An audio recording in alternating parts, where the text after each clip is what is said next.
नमस्कार, मैं हूं अंजलि इस्टवाल और एक बार फिर से हाजिर हूं बस इसी दुआ के साथ कि फिट रहे इंडिया। ये तो सभी जानते हैं कि हमारे शरीर के विकास के लिए और हमारी सेहत के लिए विटामिन्स और मिनरल्स बेहद ज़रूरी है। लेकिन हम में से कई लोग ये नहीं जानते हैं कि जब इनकी कमी हो जाती है यानी कि डेफिशिएंसी होती है तो किस तरह के लक्षण नज़र आते हैं। ऐसा ही एक विटामिन है विटामिन डी, जिसकी कमी से भी काफ़ी असर पड़ता है हमारे शरीर पर। तो आइए जानते हैं कि विटामिन डी की डेफिशिएंसी के नतीजे क्या होते हैं। विटामिन डी डेफिशिएंसी मुझे डायग्नोस हुई अपनी डिलीवरी के बाद। बहुत ज़्यादा मुझे तकलीफ़ हो रही थी बॉडी में, मुझे बहुत ज़्यादा पेन होता था बोन्स में, इतना हद तक बढ़ गया था कि अगर छू भी देते थे तो दर्द करता था। बहुत ज़्यादा लेथार्जी महसूस करती थी मैं, हमेशा मन करता था सोते रहने के लिए। और जब मैं बेड से पैर नीचे रखती थी ज़मीन पे तो पैर नीचे नहीं रख पाती थी एकदम से, क्योंकि इतना पेन हील्स में मेरे को महसूस होता था।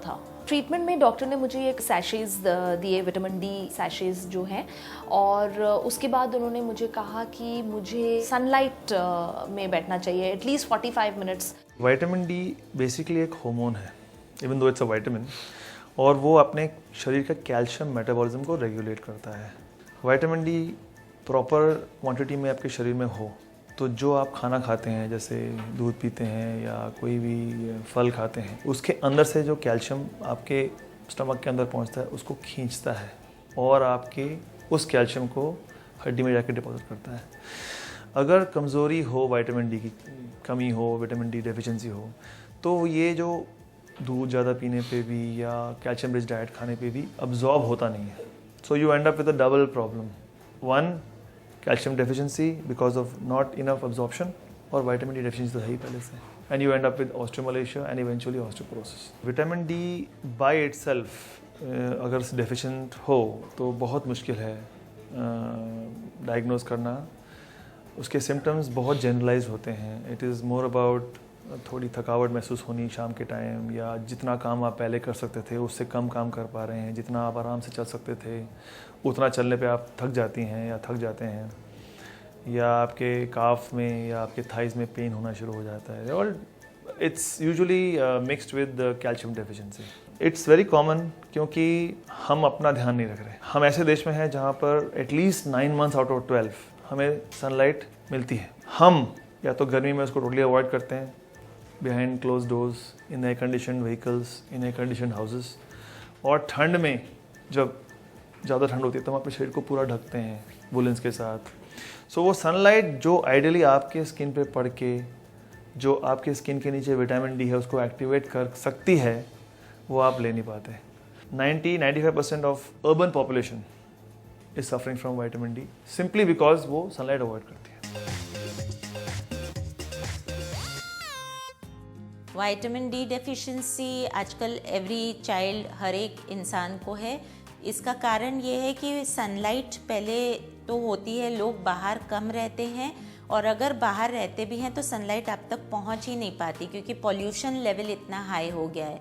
इसलिए थोड़ा पैदल चलने की कोशिश करिए, इससे दोनों चीज़ों में फ़र्क होगा, जॉइंट्स में भी इम्प्रूवमेंट आएगा, पोल्यूशन भी कम होगा। विटामिन डी के लिए लिवर नॉन वेजिटेरियंस में होता है अच्छा चीज़, और विटामिन डी के लिए आप डेयरी प्रोडक्ट्स लीजिए, वो अच्छा है। लेकिन अगर आप कैल्शियम लेंगे तो वो बॉडी में एब्जॉर्ब ही नहीं होगा अगर विटामिन डी नहीं हो तो बेस्ट सोल्यूशन है आप विटामिन डी के सैशेज आते हैं वो हर वीक लीजिए, अपने आप को मॉनिटर करिए, और सर्दियों में थोड़ा धूप में 10 बजे वाली मॉर्निंग धूप में रहने की कोशिश करिए, उससे काफ़ी लाभ होता है। नमस्कार, आज हम बहुत इंटरेस्टिंग विषय पे एक सेट करेंगे। एक्सरसाइज, 2 पोस्चर्स हैं और ब्रीदिंग है, और वो ऐसा विषय है जो आजकल हम सब उसको किसी तरीके से कॉस्मेटिक्स या डर्मेटोलॉजिस्ट, हम सब उसी एक एरिया में हम वर्क कर रहे हैं, वो है एजिंग एंड एज डीके। इससे हम डेफिनेटली एक चीज़ देख सकते हैं कि आप जैसे जैसे योगा करते हैं और प्रोग्रेस करते हैं, आपके जो चेंजेस हैं वो बहुत मिनिमम रहते हैं।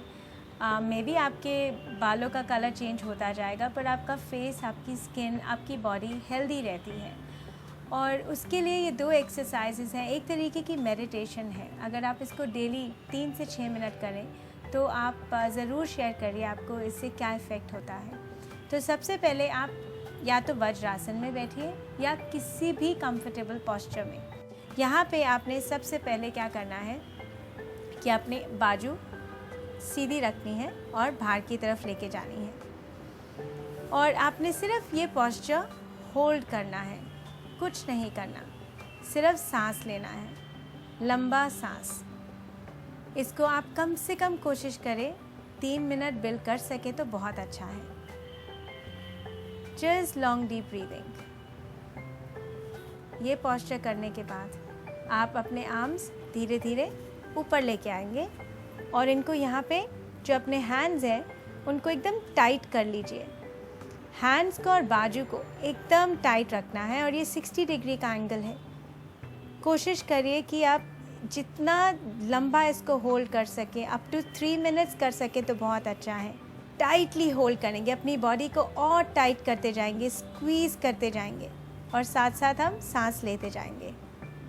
और 3 मिनट के बाद आप अपने हाथ धीमे से नीचे लाएं और यहाँ पे कुछ सेकेंड और बैठिए और फिर इस मूवमेंट से बाहर आ सकते हैं। आज के लिए इतना ही। Thank you.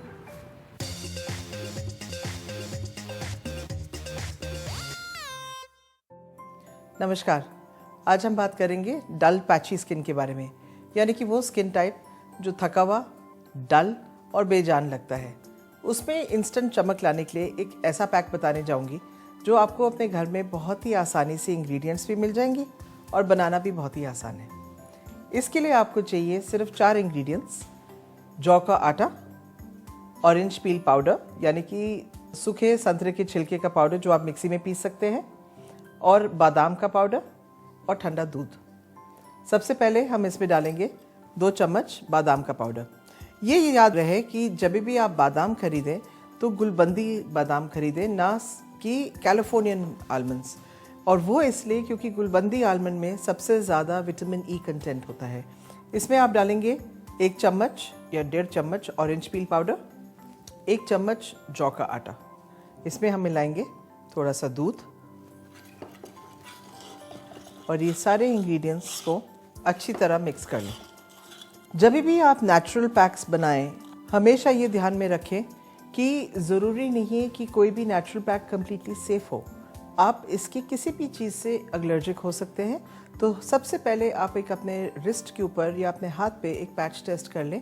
5-7 मिनट छोड़ के अगर आपको कोई स्किन इरिटेशन ना हो तो आप उसको चेहरे पे ज़रूर लगाएं। ये देखिए, ये बिल्कुल स्मूथ मास्क जो है अपने स्किन को साफ़ करके आप अपने चेहरे पे अच्छी तरह लगाएं। ये मास्क आप अपने आईलैशेस के नीचे भी लगा सकते हैं क्योंकि इसमें कोई टाइटनेस प्रॉपर्टीज़ नहीं है और स्किन आपका खिंचेगा नहीं। जब ये पैक सेमी ड्राई हो जाए तो आप इसको धीरे धीरे स्क्रब करें और ठंडे पानी से धो डालें और आप देखिए कि आपका चेहरा कितना चमकता है।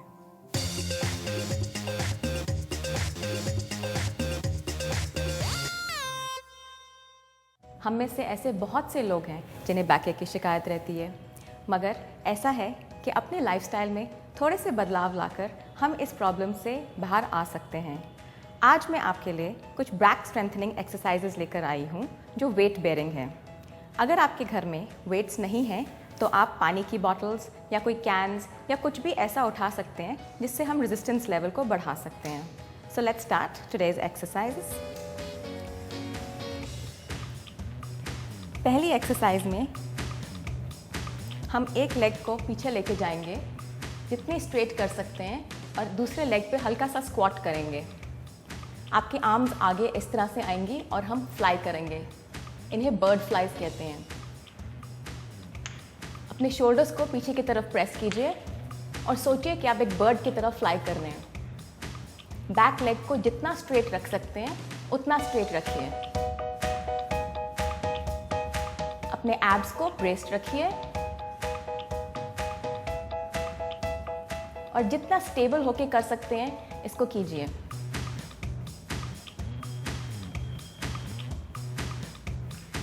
हमारी नेक्स्ट एक्सरसाइज भी वेट बेयरिंग एक्सरसाइज है। हमारे दोनों पैर जुड़े रहेंगे, हाथों को हम यहाँ रखेंगे, अपने वेट्स या पानी की बॉटल्स को आप ऐसे रखेंगे, एल्बोज ऐसे स्टिफ रहेंगे और हम बेंड करेंगे और राइज करेंगे। Bend and rise. इस एक्सरसाइज को हम गुड मॉर्निंग्स भी कहते हैं। अपने स्टमक मसल्स को ब्रेस्ड रखिए और हैमस्ट्रिंग्स में इसका पुल फील कीजिए। आपकी लोअर बैक इससे स्ट्रेंथन होती है। इन दोनों एक्सरसाइजेस को आप बेहद आराम से एक किचन में भी कर सकते हैं, 2 पानी की बॉटल्स उठाकर। सो आपकी बैक आराम से स्ट्रेंथन हो सकती है।